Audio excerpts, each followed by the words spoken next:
गोला गोकर्णनाथ सीट पर होने वाले उपचुनाव को लेकर बीजेपी कोई कमी छोड़ना नहीं चाह रही है। लिहाजा प्रचार के आखिरी चरण में अब सीएम योगी ने मोर्चा संभाल लिया है। आज मुख्यमंत्री योगी आदित्यनाथ गोला गोकर्णनाथ पहुंचकर जनसभा को संबोधित करेंगे। इस सीट पर काबिज होने के लिए बीजेपी ने अपने दिवंगत विधायक अरविंद गिरी के पुत्र अमन गिरी को गोला विधानसभा से अपना प्रत्याशी बनाया है, तो वहीं समाजवादी पार्टी ने विनय तिवारी को मैदान में उतारा है। 3 नवंबर को उपचुनाव की वोटिंग होगी।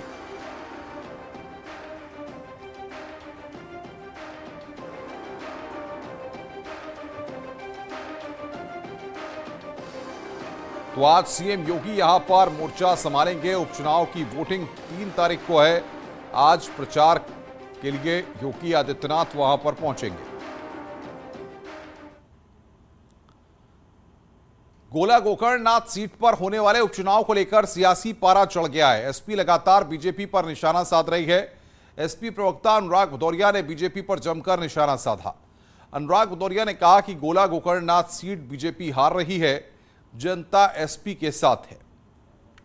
देखिए, आज तक कोई उनके ऊपर में एफआईआर नहीं, कोई किसी तरह का मुकदमा नहीं। अचानक 110 धारा कहाँ से निकाल आई और निकाल रहे हैं मिनी गुंडा एक्ट। ये मिनी गुंडा एक्ट, फिर कहेंगे बड़ा गुंडा एक्ट, एक छोटा गुंडा एक्ट। ये भारतीय जनता पार्टी को गुंडा एक्ट के बारे में बहुत पता है, क्योंकि सारे गुंडे भारतीय जनता पार्टी में चले गए हैं और भारतीय जनता पार्टी में हैं। इसलिए गुंडाओं के बारे में भारतीय जनता पार्टी अच्छी तरह जानती है, क्योंकि गुंडों की पार्टी है। चोरी, डकैती, हत्या, लूट, मार, बलात्कार, महिलाओं के साथ अत्याचार अगर किसी सरकार में बढ़ा है तो भारतीय जनता पार्टी की सरकार में बढ़ा है। मैं तो कहता हूँ गोला विधानसभा में 40-40, 50-50 स्टार प्रचारक उनके घूम रहे हैं। मुख्यमंत्री जी भी आज आ रहे हैं, डिप्टी मुख्यमंत्री भी गली मोहल्ले घूम रहे हैं डर के मारे कि उनको पता है ये सीट हार रही है। तो लगे हाथ ये अनाउंस कर देना कि हम यहाँ गन्ना का पेमेंट आज ही दे देंगे। क्यों नहीं कर देते? जिस तरीके से मैं पूछ रहा हूँ, क्यों नहीं कर देते अनाउंस? आज कर देना घोषणा। रोज मुख्यमंत्री दरवाजे दरवाजे घूमते हैं, ये नहीं कह सकते कि हम गन्ना का पेमेंट कर देंगे। लेकिन स्टार प्रचारक लिस्ट आ रही है, आपने जारी की थी, उसमें आपके सभा पर मंत्री, डिप्टी सीएम, तमाम यहाँ के नेता, भारतीय जनता पार्टी के कैबिनेट मंत्री यहाँ जो घूम रहे हैं गली मोहल्ले, तो क्या वो इतने बड़े मंत्री 10-10, 20-20 मंत्री और मुख्यमंत्री की हैसियत इतनी भी नहीं है कि यहाँ पे गन्ना का पेमेंट करवा दें तुरंत के तुरंत? अगर वो गन्ना का पेमेंट नहीं करा सकते तो इसके मतलब ये मंत्री सब बेकार है। तो इससे अच्छा तो समाजवादी पार्टी है। इसलिए जनता ने तय किया है, जो मंत्री हमारा पेमेंट नहीं करा सकता, जो मंत्री हमारी रोड नहीं बना सकते, जो मंत्री यहाँ स्कूल कॉलेज नहीं खुला सकते, जो मंत्री यहाँ समस्या का समाधान नहीं कर सकते, तो इन मंत्रियों का क्या फायदा? इससे अच्छा तो समाजवादी पार्टी है। जहाँ पौथवे पूर्वा आपने देखा होगा कि वहाँ पे सबसे पहले अगर बिजली आई तो 2012 में समाजवादी पार्टी ने दी। 40 साल वहाँ पे कोई स्कूल जाता नहीं था, अगर स्कूल बनाया तो समाजवादी पार्टी सरकार में पौथेपुरवा में बनवाया। तो इसके मतलब समाजवादी पार्टी सरकार ज़्यादा अच्छी थी ना। इसलिए जनता ने तय किया है कि गोला में इस बार समाजवादी पार्टी भारी मतों से जीत रही है। लखीमपुर खीरी में एसपी प्रत्याशी विनय तिवारी पर कार्रवाई को लेकर एसपी के नेता सरकार पर सवाल उठा रहे हैं। सपा महासचिव रवि वर्मा ने कहा है कि सरकार सरकारी मशीनरी का दुरुपयोग करके चुनाव को जीतना चाहती है।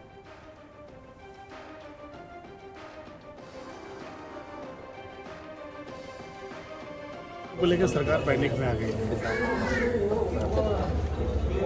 हमारे यहाँ गोला जो है गन्ना किसानों का क्षेत्र है और चुनाव के बावजूद भी यहाँ पिछले साल का करीब 300-400 करोड़ रुपया बनाया है। हम इससे सब नहीं कर पाएंगे। वैसे भी किसानों के दिमाग में सरकार के खिलाफ एक गुस्सा बना हुआ था। तो अब ये हुकूमत सरकारी कर्मचारियों का मिसयूज करके चुनाव जीतना चाहती है, ऐसे इसकी मंशा है। हमको बताया गया, प्रत्याशी ने बताया कि उनके लिए भी 110 की जो गुंडा एक्ट नोटिस कहलाती है तामील हुई है ऑफिस में। मुझे बड़ी हैरत हुई इस बात से कि हिंदुस्तान का लोकतंत्र कैसे मुकाम पर पहुंच गया है कि जो लोग चुनाव लड़ना चाहते हैं उनके ऊपर भी किस तरीके की कार्रवाई तामील की जा रही है। आपकी तरफ से चुनाव आयोग को कुछ अपनी आपत्ति दर्ज कराई है? जी, हम लोगों ने चुनाव आयोग को भी दी है, डीएम को भी लिख के दिया, एसपी को भी दिया है। और हमने जिलाधिकारी से और कप्तान से कहा था कि आप हमें भी आश्वस्त करिए और सरकारी मशीनरी को भी आश्वस्त करिए, जो मशीनरी नीचे से काम कर रही है, कि वो निष्पक्ष चुनाव कराए। और बातचीत करने के लिए ग्राउंड जीरो पर हमारे संवाददाता राजीव सिंह हमारे साथ जुड़ रहे हैं लखीमपुर से। पीआईसी स्टेडियम में वो मौजूद हैं लगातार। और राजीव, गोला गोकर्णनाथ सीट का घमासान पूरे शबाब पर है, अब जनता को फैसला करना है। आज मुख्यमंत्री योगी आदित्यनाथ भी वहां पर प्रचार करने पहुंच रहे हैं, क्या अपडेट वहां से? देखिए, यकीनन अनुपम, अगर गोला विधानसभा उपचुनाव की बात करें तो यहां पर बेहद दिलचस्प लड़ाई देखने को मिल रही है। और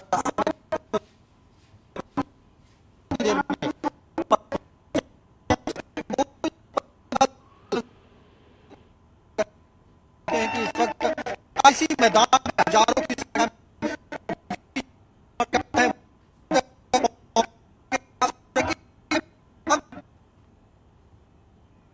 कुछ तकनीकी दिक्कत है राजीव से, हमारा संपर्क यहां पर नहीं हो पा रहा, उनसे हम संपर्क करने की कोशिश करेंगे।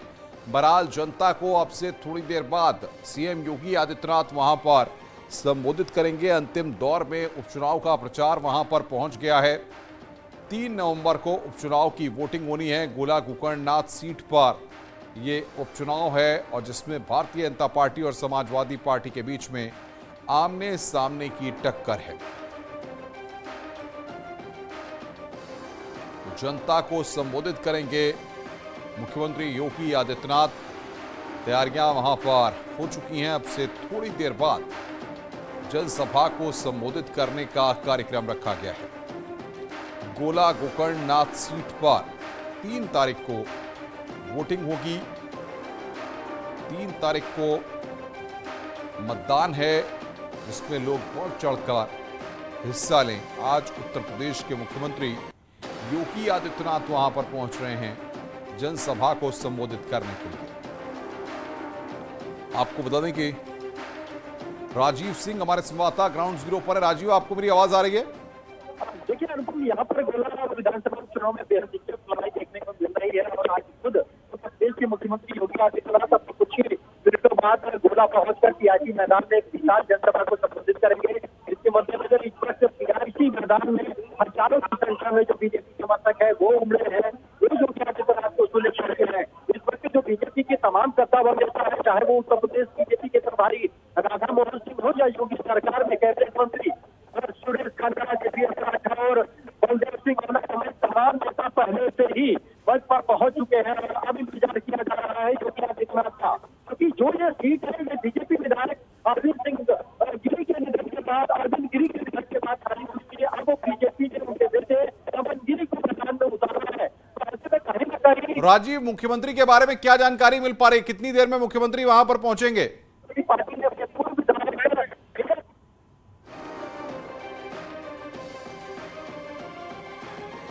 और आइए आपको सुनवाते हैं कि माता प्रसाद पांडे ने क्या कुछ कहा है।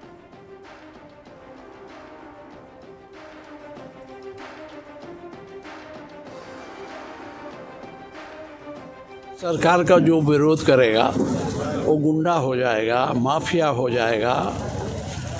वो हर तरह से उसको ये हैरस करने की कोशिश करेंगे।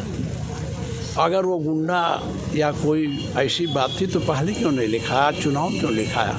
ये उनकी हताशा का वो है, परिणाम है। बातचीत करने के लिए हमारे साथ जुड़े हुए हैं राजीव। कितनी देर में मुख्यमंत्री वहां पर पहुंचेंगे?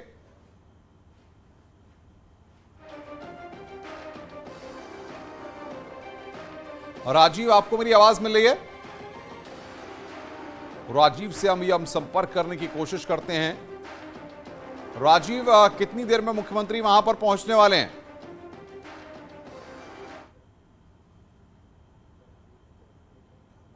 अगले 10 मिनट में उत्तर प्रदेश के मुख्यमंत्री योगी आदित्यनाथ गोला पहुंच जाएंगे और जिसके बाद आप देख सकते हैं कि इस विशाल जनसभा को मुख्यमंत्री योगी आदित्यनाथ ही संबोधित करेंगे। ये गोला का वही पीआईसी मैदान है जहां आपसे कुछ ही मिनटों बाद उत्तर प्रदेश के मुख्यमंत्री योगी आदित्यनाथ बीजेपी प्रत्याशी अमन गिरी के समर्थन में जनसभा करेंगे, जिसको लेकर जो बीजेपी के कद्दावर नेता है, चाहे वो उत्तर प्रदेश बीजेपी के प्रभारी राधा मोहन सिंह हो या योगी सरकार में कैबिनेट मंत्री सुरेश खन्ना, जेपीएस राठौर और बलदेव सिंह, औलख समेत में तमाम मंत्री और बीजेपी पदाधिकारी इस वक्त गोला पहुंच चुके हैं। आप देख सकते हैं यह वही मुख्य मंच है जहां अगले 10 मिनट में उत्तर प्रदेश के मुख्यमंत्री योगी आदित्यनाथ पहुंचकर इस विधानसभा की जनसभा को संबोधित करेंगे, क्योंकि गोला में बेहद दिलचस्प लड़ाई देखने को मिल रही है। अगर जाति समीकरण की बात करें तो गोला में ब्राह्मण, कुर्मी, मुस्लिम मतदाता के साथ ही साथ दलित मतदाताओं की भी एक अहम भूमिका है। ऐसे में बीजेपी की ये कोशिश है कि जिस तरह से बीते चुनाव में उन्होंने दलित मतदाताओं में एक तगड़ी सेंध लगाकर बीजेपी का जो जीत का क्रम है वो लगातार जारी रखा है। एक बार फिर गोला विधानसभा उपचुनाव में भी इस जीत के क्रम को बरकरार रखा जाए, क्योंकि आपने देखा बीते दिनों चाहे वो रामपुर का लोकसभा चुनाव हो या फिर आजमगढ़ का जो समाजवादी पार्टी का गढ़ कहा जाता था, वहां पर भी भारतीय जनता पार्टी कमल खिलाने में कामयाब रही है। और यही कारण है कि एक बार फिर वो लखीमपुर गोला विधानसभा में होने वाले उपचुनाव में भी भारतीय जनता पार्टी की जीत के लिए इस वक्त युद्ध स्तर पर तैयारी करते हुए नजर आ रही है, युद्ध स्तर पर जुटी हुई नजर आ रही है। ऐसे में अगर दूसरे पक्ष की बात करें समाजवादी पार्टी की, तो समाजवादी पार्टी ने अपने पूर्व विधायक विनय तिवारी को गोला से मैदान में उतारा है, लेकिन अब तक समाजवादी पार्टी का कोई दिग्गज नेता उनके समर्थन में न तो कोई रैली करने पहुंचा है, न ही यहाँ के लोगों से संपर्क किया जा रहा है। और यही कारण है कि इस वक्त फिलहाल अगर बात करें तो कहीं न कहीं गोला में मनोज भी आपके साथ हैं, भारी नजर उनसे आ रहा है। पूछिए कि लोगों के रिएक्शंस क्या मिले हैं, लोगों से कुछ बातचीत हुई होगी।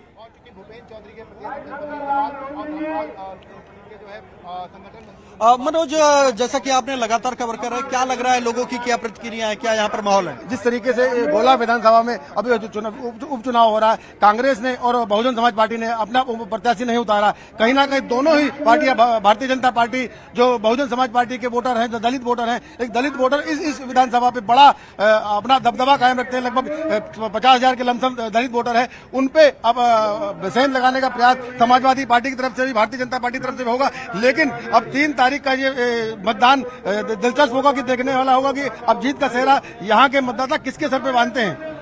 बिल्कुल बिल्कुल राजीव और मनोज, आपका बहुत बहुत शुक्रिया। आप नजर बना के रखिए, आगे भी हम आपसे अपडेट लेंगे। रुक रहे हैं फिलहाल यहाँ पर ब्रेक के लिए। खबरों का सिलसिला लगातार जारी है।